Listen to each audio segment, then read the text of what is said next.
6 soldados estadounidenses han muerto, más de 700 civiles iraníes han perdido la vida, decenas más han fallecido en el Líbano y en toda la región. El presidente, quien inició esta guerra sin la aprobación del Congreso, ahora afirma que el conflicto podría extenderse más allá de lo prometido inicialmente, mientras se niega a descartar el despliegue de tropas sobre el terreno. Nadie en su administración es capaz de ofrecer una respuesta directa sobre por qué comenzó esta guerra ni cuál es el objetivo real detrás de ella. Uno de los acontecimientos más importantes del día fue el ataque de Israel contra el edificio que alberga la Asamblea de Expertos de Irán, el organismo compuesto por 88 personas responsable de elegir al próximo líder supremo del país, algo que deben hacer por primera vez desde 1989. Esto se debe a que Estados Unidos e Israel iniciaron esta guerra eliminando al líder supremo anterior, junto con docenas de altos funcionarios militares y de inteligencia. En el momento de los reportes, no estaba del todo claro si algún miembro de la Asamblea se encontraba realmente dentro del edificio cuando fue atacado. Los medios iraníes intentaron minimizar el impacto del ataque, alegando que se trataba de un edificio antiguo que ya no se utilizaba para reuniones oficiales. Sin embargo, el mensaje que se envía es difícil de ignorar. Incluso el proceso de elegir un nuevo liderazgo está siendo puesto en peligro. Los ataques han continuado en todo el territorio iraní, no únicamente en Teherán, sino a lo largo y ancho del país. La Media Luna Roja iraní informó de la muerte de al menos 787 civiles desde el inicio del conflicto. Israel afirmó haber atacado instalaciones industriales utilizadas para producir armamento, incluyendo misiles balísticos. El Organismo Internacional de Energía Atómica confirmó que los edificios ubicados a la entrada de la principal planta de enriquecimiento de uranio de Irán resultaron dañados. Hay un elemento que merece especial atención. La lista de objetivos va mucho más allá de la infraestructura militar convencional. Estados Unidos e Israel también han atacado comisarías de policía, centros de detención, oficinas de inteligencia y otras instalaciones vinculadas al aparato de seguridad interna del régimen iraní. Estas son precisamente las agencias responsables de la brutal represión contra los manifestantes, que ha costado miles de vidas a lo largo de los años. Expertos señalan que esto podría ser parte de una estrategia deliberada para debilitar la capacidad del régimen de reprimir a su propio pueblo y alentar a los iraníes a levantarse contra el gobierno. Los ataques se han concentrado de manera especial en las fuerzas de seguridad de las regiones occidentales de Irán, mayoritariamente kurdas. Esto no es casualidad. Las minorías kurdas han estado entre los participantes más activos en las protestas antigubernamentales y tienen aspiraciones de autonomía regional desde hace décadas. Varios grupos kurdos también cuentan con afiliados armados al otro lado de la frontera, en Irak. Funcionarios de 2 milicias kurdas en Irán declararon a medios internacionales que se preparan para enviar agentes al territorio iraní, lo que añade una nueva dimensión de complejidad al conflicto. Fuera de Irán, la guerra ha intensificado los ataques de Israel en el Líbano en respuesta a las represalias de Hezbolá por el asesinato del líder supremo iraní. Los ataques aéreos israelíes contra el sur del Líbano y Beirut han causado la muerte de 52 personas y el desplazamiento de al menos 30.000.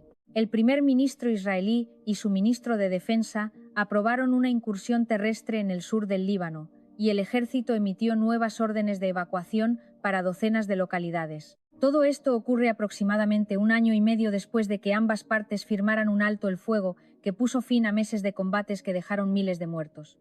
Ese alto el fuego nunca se cumplió por completo, ya que Israel ha continuado lanzando ataques diariamente. Esta nueva escalada genera temores fundados de que se reanude una guerra a gran escala en el Líbano. La población civil libanesa huye de sus hogares buscando refugio en estacionamientos, escuelas y mezquitas. Algunos intentan cruzar la frontera siria para escapar completamente del conflicto. La opinión en el terreno está profundamente dividida.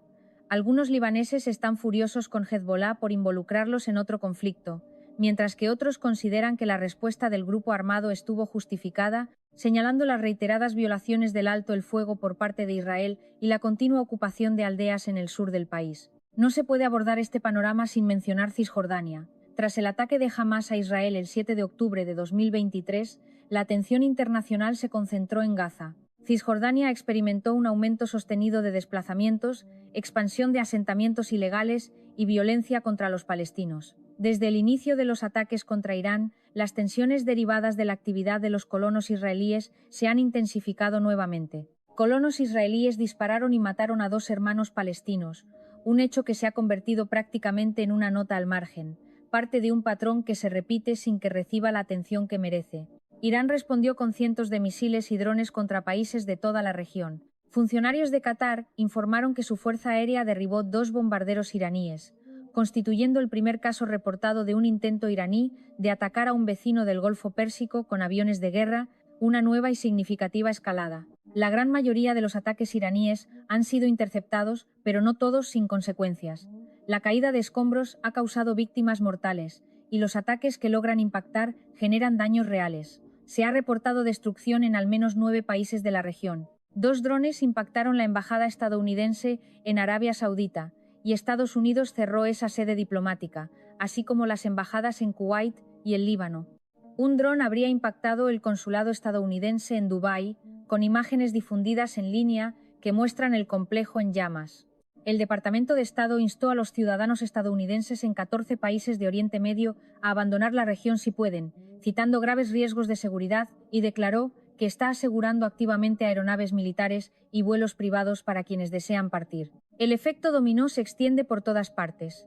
Al menos 11.000 vuelos con origen o destino en países de Oriente Medio han sido cancelados, afectando a más de 1 millón de viajeros. Las acciones de las aerolíneas han sufrido caídas superiores al 6%. Los precios del petróleo y el gas están aumentando considerablemente, impulsados por las expectativas generadas ante los ataques iraníes contra instalaciones energéticas en Qatar y Arabia Saudita, así como contra un petrolero en el Golfo de Omán y 3 buques comerciales en el Estrecho de Hormuz. Un alto oficial militar iraní amenazó con incendiar cualquier barco que atravesara el estrecho, asegurando que ni una sola gota de petróleo saldría de la región.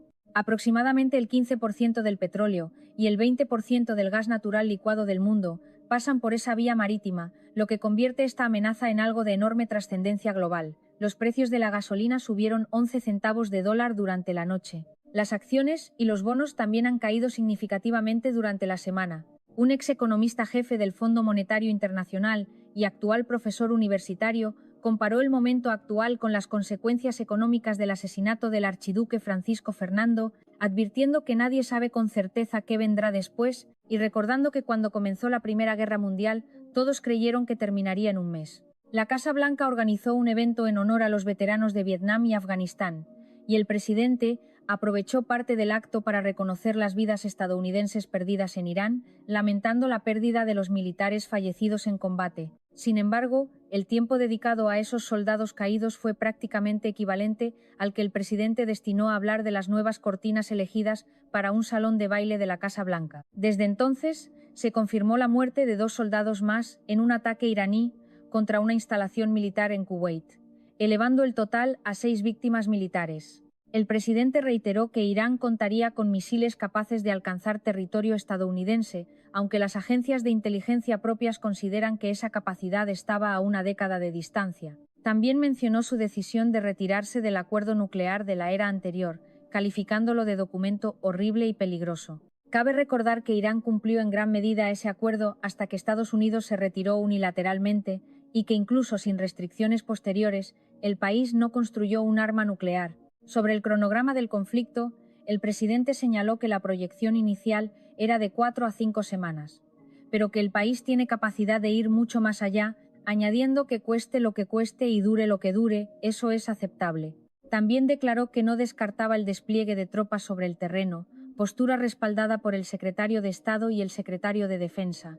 Este último, al responder preguntas en el Pentágono, dedicó gran parte del tiempo a reprender a los periodistas en lugar de responderles. Cuando un reportero señaló que la gente quiere saber para qué están enviando a sus hombres y mujeres a la guerra, el secretario respondió con evasivas, afirmando que se aseguraban de que la misión se cumpliera.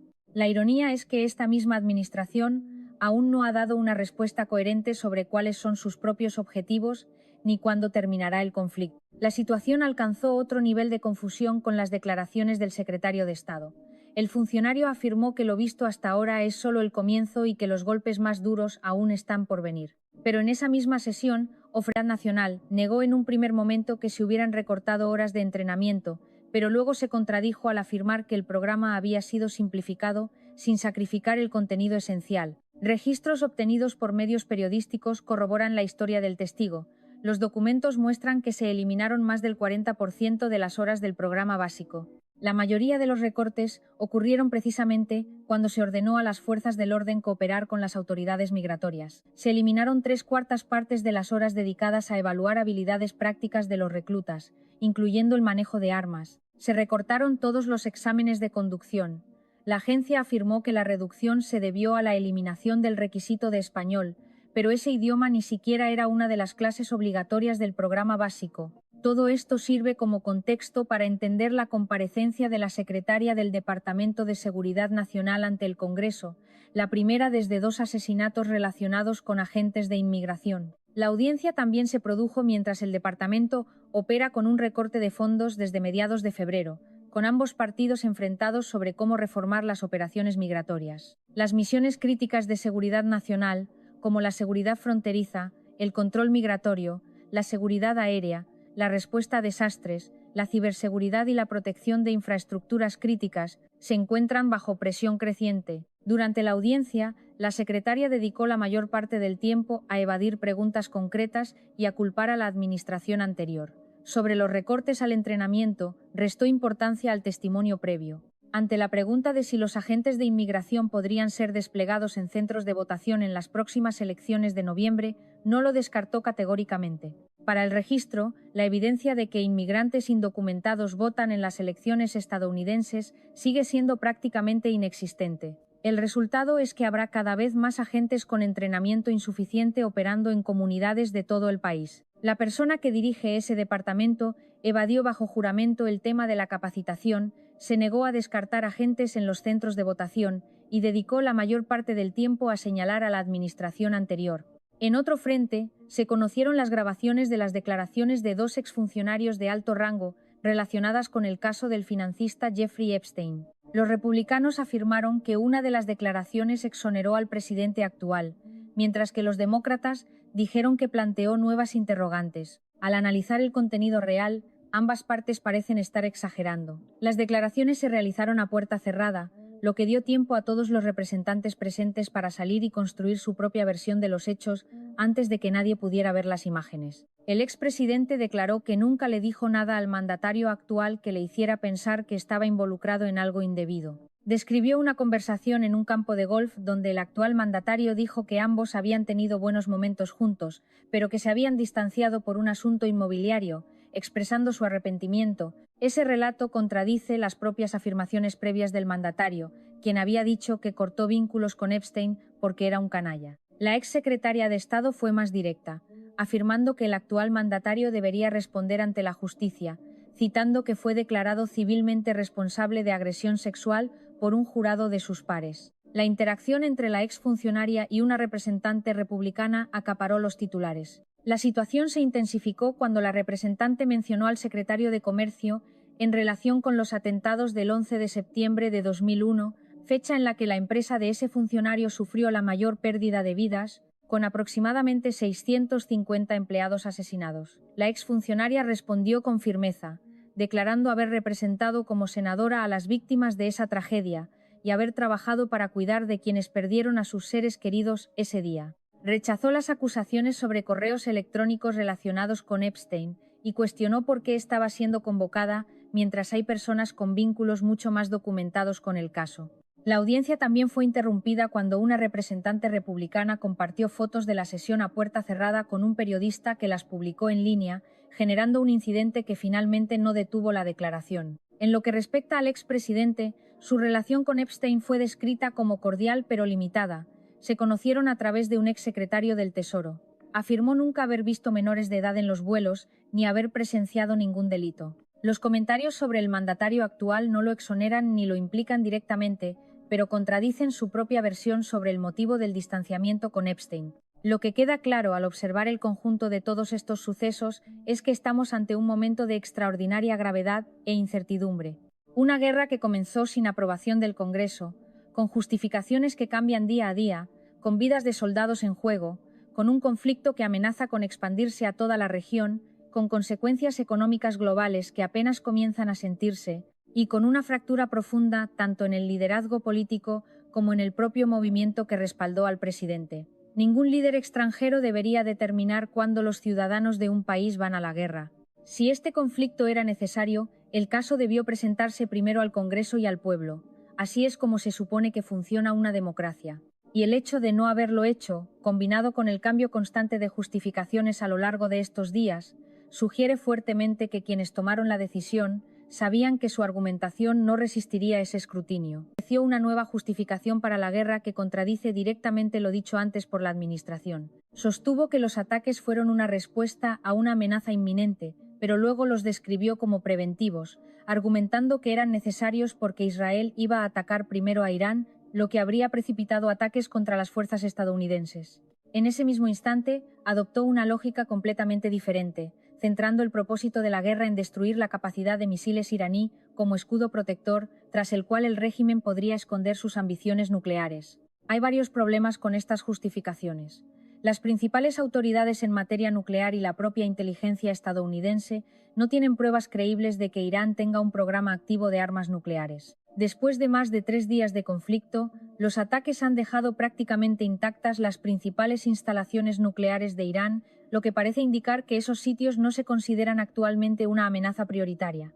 Además, la afirmación del escudo antimisiles como verdadera razón socava la autoridad legal de la administración para actuar sin el Congreso, ya que el presidente puede tomar medidas militares unilaterales únicamente frente a una amenaza inmediata y urgente, no para desmantelar un sistema de disuasión a largo plazo. La justificación más problemática de todas es la afirmación de que Estados Unidos tuvo que actuar porque no podía detener a Israel. Esa narrativa se desmorona al contrastarla con los hechos. Israel ha declarado públicamente que trabajó con Estados Unidos durante meses para planificar los ataques. La inteligencia estadounidense fue clave para hacer posible el ataque inicial contra el liderazgo iraní. El primer ministro israelí ha estado presionando al presidente para actuar desde diciembre pasado, y funcionarios israelíes declararon a la prensa que no habrían actuado sin la aprobación directa del mandatario estadounidense. El propio primer ministro declaró que el presidente no puede ser arrastrado a nada, y ese mismo día, el presidente contradijo directamente todo el planteamiento de su secretario de Estado, afirmando que Israel iba a atacar primero y que él no quería que eso sucediera, insinuando que podría haber sido él quien forzó la mano de Israel. Así, el secretario de Estado dijo que Israel forzó la situación, el presidente dijo que él forzó la mano de Israel, y funcionarios del Pentágono informaron al Congreso que no había indicios de que Irán fuera a atacar primero a las fuerzas estadounidenses. Esta total falta de justificación coherente está generando indignación en ambos partidos. Senadores demócratas que regresaban de una reunión privada con altos funcionarios declararon que las explicaciones ofrecidas fueron completamente inadecuadas. El senador de mayor rango en el Comité de Inteligencia afirmó que no había una amenaza inminente para los Estados Unidos por parte de Irán, sino para Israel, y cuestionó si una amenaza para ese país equivale automáticamente a una amenaza inminente para los estadounidenses. No se trata únicamente de los demócratas. Las contradicciones han desencadenado una profunda fractura dentro del propio movimiento conservador. Destacadas figuras mediáticas de la derecha atacaron directamente las afirmaciones de ataques preventivos, señalando que no tiene sentido que Irán estuviera planeando atacar a los Estados Unidos a sabiendas de los enormes recursos militares desplegados en la región. Una de esas voces acusó al gobierno de estar librando la guerra de Israel y no la de los Estados Unidos, afirmando que nadie debería morir por un país extranjero y que esos soldados no murieron por su nación, sino por intereses ajenos. Otra figura exigió una conversación seria sobre qué está ocurriendo y para quién se toman esas decisiones. Una tercera voz fue aún más lejos, acusando directamente al presidente de librar la guerra de Israel, afirmando que esa no es la guerra de los Estados Unidos, ni se libra en nombre de sus objetivos de seguridad nacional, sino puramente porque Israel la quiso. El presidente respondió a esas críticas, afirmando que el movimiento político que lo respalda lo es él, no los críticos, y que quienes lo apoyan de verdad celebran cada aspecto de sus decisiones. El cambio constante de justificaciones es en sí mismo revelador. En más de 3 días de conflicto, la administración ha ofrecido más de 3 justificaciones distintas.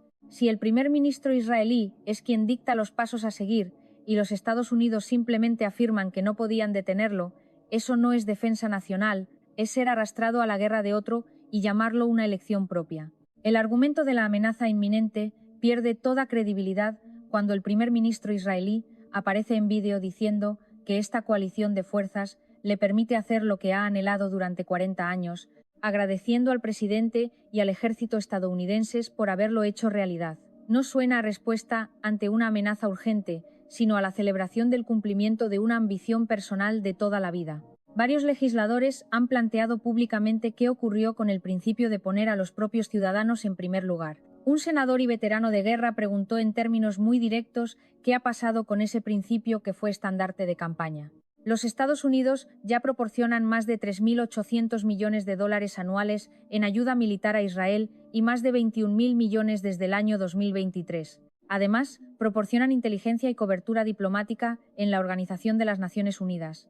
Y ahora resulta que un líder extranjero habría decidido cuándo poner en peligro a los militares estadounidenses. No el Congreso, no el pueblo. Solo un hombre que le dijo al mundo que este era su sueño de 40 años. Ese principio de poner a los propios ciudadanos primero nunca fue realmente un principio, fue un eslogan. Y quienes lo respaldaron están comenzando a darse cuenta de ello. Hay que reconocer que algunos legisladores individuales de ambos partidos están alzando la voz de manera coherente. Entre los demócratas, varios congresistas y senadores han cuestionado la legalidad de la guerra y exigido respuestas sobre los objetivos reales. Entre los republicanos, algunos pocos han respaldado resoluciones de poderes de guerra que buscarían recuperar el rol del Congreso en las decisiones de ir a la guerra. Sin embargo, el liderazgo demócrata en su conjunto se ha mantenido en una posición ambigua, avanzando lentamente con propuestas, pero sin condenar abiertamente el conflicto, aparentemente esperando que si las cosas salen mal, la responsabilidad recaiga completamente sobre el presidente. En paralelo al conflicto en Oriente Medio, otra historia de gran importancia se desarrolló en el ámbito doméstico. Más de 900 agentes de inmigración completaron un programa de entrenamiento al que se le recortaron más del 40% de sus horas de instrucción. Un exagente testificó ante el Senado describiendo cómo el organismo de inmigración desmanteló el programa de entrenamiento, eliminando 240 horas de clases vitales de las 584 horas originales. Esas horas incluían instrucción sobre la Constitución, el sistema legal, el manejo de armas, el uso de la fuerza, los arrestos legales, la detención adecuada y los límites de la autoridad de los agentes. El testigo también declaró que sus supervisores le dieron órdenes abiertamente ilegales, incluyendo un memorando que afirmaba que los agentes podían entrar en casas sin una orden judicial y que se le presionó para acatarlo bajo amenaza de perder su empleo. El Departamento de Seguridad